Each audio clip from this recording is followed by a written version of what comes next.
여러분 안녕하십니까. 문화법정 14번째 시간을 하도록 하겠습니다.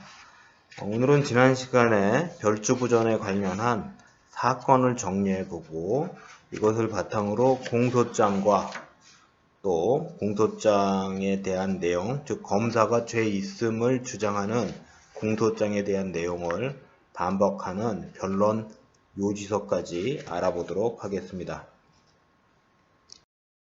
오늘도 마찬가지로 강의용 PPT 자료와 PDF 학습지 이미 여러분들이 출력하고 있을 텐데요. 이것을 중심으로 하도록 하겠습니다. 선생님이 이렇게 PPT 자료를 통해서 여러분들이 직접 어떻게 하는지 그 사실을 알 수가 없지 않습니까? 저희들의 평가도 다소 서술형 평가도 다소 정성적, 즉 어떠한 내용에 있어서 있는 그대로를 무엇을 했음으로밖에 기록하지 못함을 좀 이해해 주시기 바라고, 지난 시간에 했던 것을 바탕으로 오늘 수업 시작하도록 하겠습니다. 자, 전시학습인데요. 별주부전에서 찾은 범죄 행위를 어느 학생이 다음과 같이 했습니다. 물론 선생님이 별주부전 이 글에서 문제가 될 수 있는 사건을 찾아 피해를 준 피고와 피해를 당한 원고, 이건 피해자겠죠. 찾아 쓰고 이를 피해 사실을 위반한 법을 구체적으로 정리합니다. 자라의 토끼 납치 사건이라고 별명을 지어봤습니다. 별명이란다. 사건의 이름을 지어봤습니다. 피해자는 누구죠? 토끼입니다. 가해자는 자라입니다. 피해 사실을 간단하게 작년 1학년, 올해 2학년이 된 선배는 용왕의 목숨을 살리기 위해, 이게 사건의 목적이겠죠? 자라 범행의 목적이죠, 목적. 용왕의 목숨을 살리기 위해 자라는 땅 위로 올라가, 장소겠죠, 범행 장소. 누구를? 토끼에게 육지는 위험하고 용궁은 행복하다. 용궁으로 토끼를 데리고 갔습니다. 여기까지가 이제 자라가 토끼에 관한 행동인데요. 물론 간을 내놓으라는 이야기는 이야기상 용왕이 했겠죠. 자, 여러분 보세요. 첫 번째, 이 자라는 토끼의 간을 빼면 토끼는 죽을 것이라는 것을 알았을까요? 몰랐을까요? 알고 그랬다고 하면 큰 죄겠죠. 모르고 그랬다고 그래도 죄일 것이고요. 또 자라는 자기 자신을 위한 겁니까? 다른 사람을 위한 겁니까? 용왕의 목숨을 위해서예요. 육지는 위험하고 용궁은 행복하대요. 이건 거짓행위죠. 사람에게 사기를 친 것이라고 볼 수 있어요. 그리고 용궁으로 데리고 간 건 유괴가 되겠죠, 유괴. 물론 토끼도 이게 유괴는 동의했느냐 동의하지 않았느냐라는 것도 알 수 있는데, 여러분 잘 보세요. 내가 맛있는 거 사줄게, 나랑 갈래? 따라갔어요. 앞뒤 전후 사정관계를 모르고. 이거 범죄일까요, 범죄 아닐까요? 내가 동의했더라도 범죄예요. 어린아이들에게 내가 맛있는 거 사줄게, 나랑 갈래? 어디 갈래? 뭐야, 속이고 맛있는 거 먹으러 간 거예요. 근데 사실은 그게 달라요. 그러니까 여기서 이제 거짓 행위의 목적은 이 사람을 유괴하려고 한 것이고, 유괴는 그 사람이 동의를 했지만 그 동의에 이르기까지 정확한 정보를 주지 않았으면 유괴에 해당될 거예요. 만약 자라가 토끼에게 너의 간이 필요해, 우리 용왕님이 돌아가실 것 같거든, 네가 좀 결심을 해주길 바래, 너의 간을 내주기를 바래, 우리 바닷속의 모든 사람들은 너의 간을 원해, 너의 희생을 원해, 너 그래줄 수 있니? 그렇게 해서 용왕님 앞으로 데려갔다고 하면 이건 유괴까지는 가지 않을 거예요. 정확하게 상대방의 의사를 물었으니까. 그러나 지금 거짓말하고 데리고 가서 유괴가 돼요. 그래서 적용 가능한 것은 뭐 사기죄도 되고 유괴죄도 될 거예요. 그죠? 우리가 일반적으로 아는 단어로 죄를 표현했고, 법정 용어로는 좀 다르겠죠?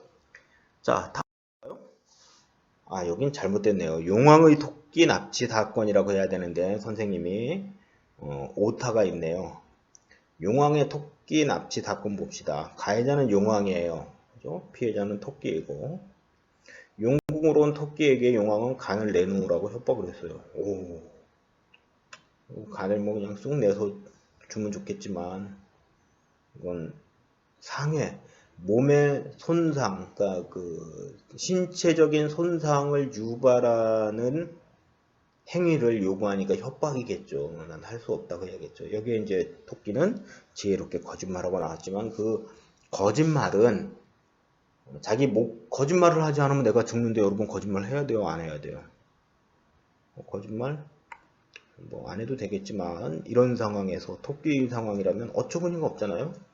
내 목숨을 살리는 게 제일 중요하지. 만약에 이제 내 목숨을 살리는 게 중요하지 내 목숨이 다른 사람과 연결되어 있거나 막 이렇게 복잡한 관계면 또 이런 판단을 못 할 수도 있어요.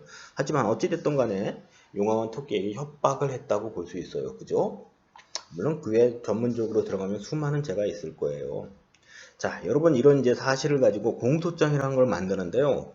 오늘은 공소장을 어떻게 쓰는지 또 변론 요지서도 어떻게 쓰는지만 알아보고 여러분들이 직접 한번 써보면 좋을 것 같아요.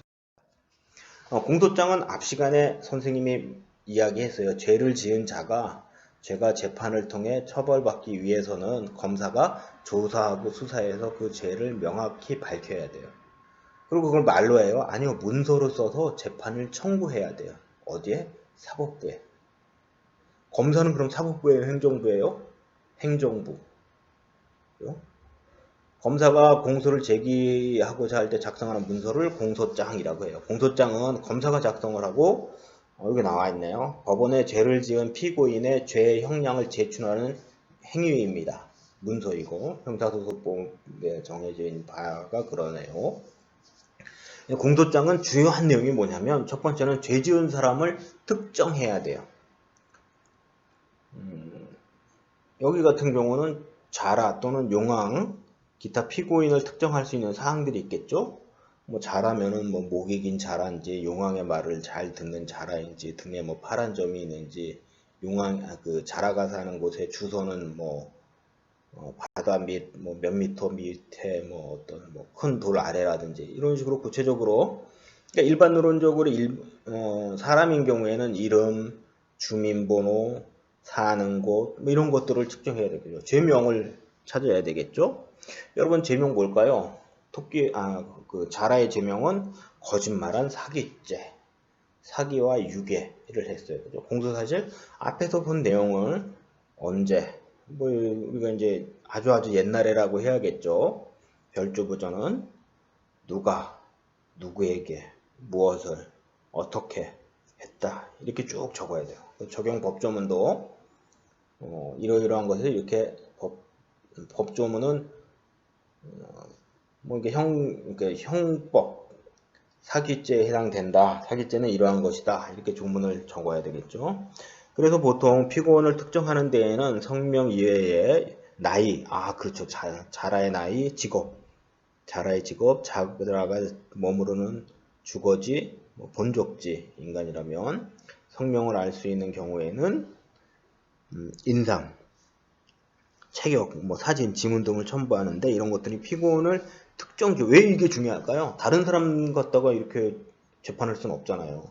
이 사람이 그 사람이 맞는지 특정인을 피고인을 명시해야 돼요. 바르게 드러내야 돼요. 명시한다라는 건. 여러분들은 44쪽에 있는 공소장을 작성할 수가 있어요. 선생님도 44쪽을 한번 펼쳐볼게요. 44쪽을 보면 선생님이 간단하게 정리를 해 나왔는데요. 여러분들 피고인에 대한 것을 첫 번째 특정해 주세요. 별조부전을 읽은 사람들은 여기 뭐 성명은 모르겠지만 자라라고 불러야겠죠. 나이도 여러분들이 한번 추정해 보시고 주소 뭐 용왕 옆에 사니까 그 근처. 만약에 특이사항은 책 제목과 지은이 별조부전과 누군지 죄명은 선생님이 몇 번 얘기했으니까 적을 수 있을 거예요. 공소사실. 그러니까 피의자가 지은 죄를 구체적으로 찾아서 적어보세요. 구형. 이런 죄를 졌으면 죄를 형량, 그러니까 죄에 대해서 이러이러한 뭐 유괴죄와 또 사기죄를 저질렀기 때문에 이 사람에게는 징역 몇 년, 벌금 얼마, 무기징역, 뭐 사형 이런 것 등을 합리적으로 생각을 해서 구형을 하시고 마지막에 이제 증인과 증거가 있다면 여기서 아마도 이제 뭐 그러니까 이렇게 토끼를 데리고 와서 간을 빼야겠다라고 지시한 사람 용왕도 증인이 될 수 있을 거고 토끼도 증인이 될 수 있겠죠, 직접적으로. 자, 이렇게 해서 여러분들이 공소장을 만든 다음에 그렇다면 검사의 공소장만 가지고 재판장인 판사가 판결을 할 수 있을까요? 그러니까 검사의 주장대로 징역 10년 그러면 판사가 징역 10년이라고 동의할까요? 아니죠. 검사가 조사하고 제시한 자료가 맞는지 틀리는지 틀리면 그것을 고쳐서 억울하게 죗값을 받으면 안 되니까 피의자 자라는 변호사를 할 수가 있겠죠. 근데 변호인은 여러분 잘 보세요. 먼저 공소장에 대한 합니다. 여기 보면 공소장 의견서 작성하기라고 되어 있는데요. 먼저 읽어볼게요.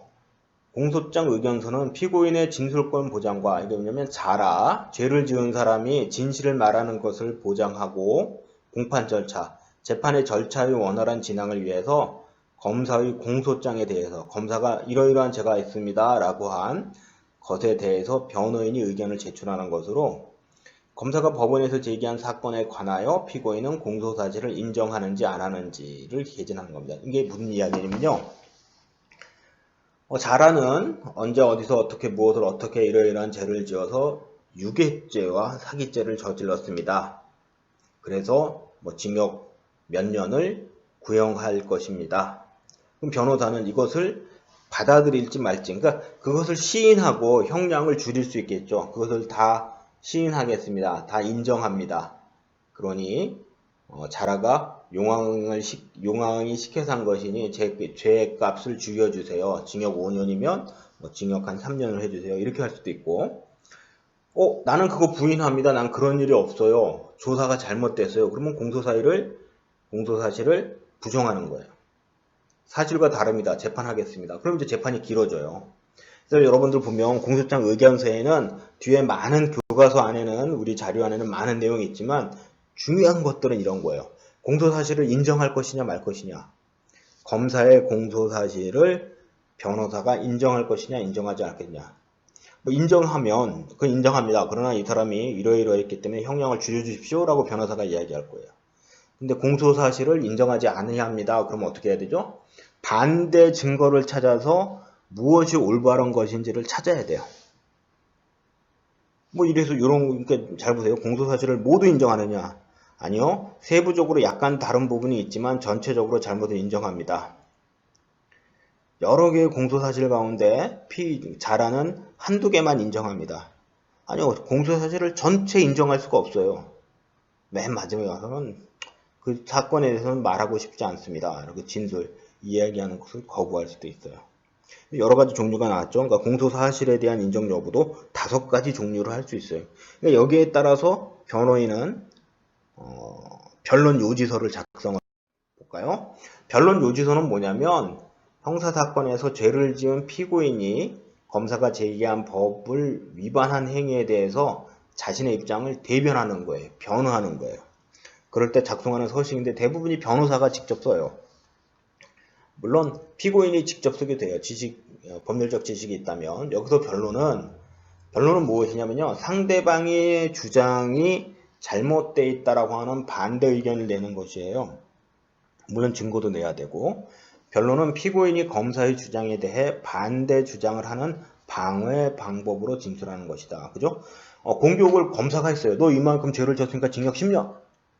변호사는 어떻게 돼요? 그럼 사실관계가 다르니까 이거는 죄가 될 수 없어요. 그러니까 요죄만 인정해요. 부분 인정하거나 다 인정할 수 없어요. 무죄예요. 이렇게 주장하는 방어예요. 그때 중요한 건 뭐죠? 증거. 변론 요지서는 자신의 변론 내용을 핵심만 간략하게 서술하는 겁니다. 변론 요지서에는 현재 분쟁이 되고 있는 사건에 대해서 기술하고 이렇게 검사가 주장을 하고 이 사건을 이렇게 이해를 했는데 이 안에 이러이러한 문제가 있으니까 이것은 증거가 될 수 없습니다. 즉 이렇게 해서 자신이 방어할 수 있는 증거와 믿을 만한 자료를 함께 첨부해서 누구에게 유리한 증거를 낼까요? 검사에게 유리한? 아니죠. 피고인, 죄를 지은 사람에게 유리한 증거를 내는 거예요. 변론 요지는 다음과 같이 구성이 되어 있어요. 간단하게 자기소개하고요. 주제 소개, 이 사건을 소개하고 사실관계 정리. 그러니까 사실관계는 원인과 결과가 맞느냐 틀리느냐를 얘기하는 거죠. 자라의 원인, 용왕을 살리기 위해서 토끼를 데리러 갔다. 원인과 결과 맞죠? 내가 토끼의 간을 먹고 싶어서? 라고 만약에 검사가 주장을 했으면 그건 틀림이다라고 얘기했죠. 그러니까 검사의 공소장에 예를 들면 자라는 토끼의 간이 먹고 싶어서 토끼를 바닷속으로 거짓말하고 유괴해서 데리고 온 것입니다. 라고 검사가 주장을 했다면 변호인은 어떻게 되죠? 그건 틀림이다. 용왕의 목숨을 구하기 위해서 용왕의 부탁으로 단순하게 무태 올라가서 땅에 올라가서 토끼를 데리고 온 것입니다. 사실관계가 다르잖아요. 원인과 결과가. 이게 사실관계의 세 번째 사실관계를 정리하고 네 번째는 쟁점들을 정리해서 결론을 정리하는 겁니다. 그러니까 이것은 틀렸습니다. 이 죄는 성립되지 않습니다. 라고 주장하는 것이고 청구 요지 및 답변 요지. 그래서 이렇게 변호인은 이러이러한 것들, 그러니까 검사가 잘못된 것을 지적해서 요지를 정리를 해요. 징역 10년은 과하다고 생각하니 징역 몇 년으로 감형을 요구합니다. 또는 무죄를 주장합니다. 이렇게 이야기를 합니다. 자, 여러분들 45쪽에 보면 변론 요지서가 있는데요. 이걸 여러분들이 한번 간단하게 작성을 해보세요. 그냥 한번 해본다. 내가 변호사가 됐다 생각하고 별조번연의 내용을 가지고 토끼를 변론해 보시거나 또는 용왕을 변론해 주시면 될 것 같습니다. 다음 시간에는 판결문을 작성하고 마지막 시간을 마무리하도록 하겠습니다. 여러분 수고하셨고요. 이 자료 또한 저작권법에 저촉이 된다는 것을, 즉 관계되어 있다는 것을 알려드리면서 수업을 마치도록 하겠습니다. 감사합니다.